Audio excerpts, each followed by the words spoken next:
I'm sure you've heard the news. Everyone wants the secret to a healthier life. Spoiler, it's simpler than you think.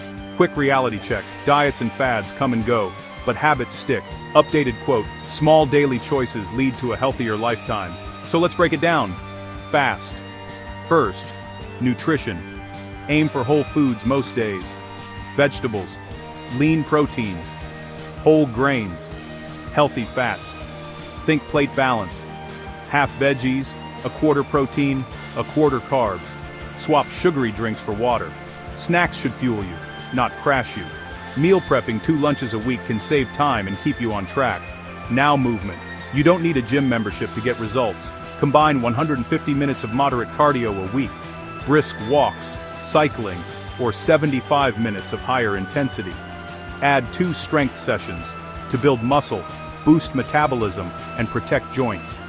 Short, consistent sessions beat occasional extremes. Mix them. Sleep well, manage stress, track progress. Small wins compound. Action step. Today, pick 1 food swap and 1 20-minute activity. Do that for a week and level up. Close. Healthy life. Tiny choices, repeated. Start 1 choice today.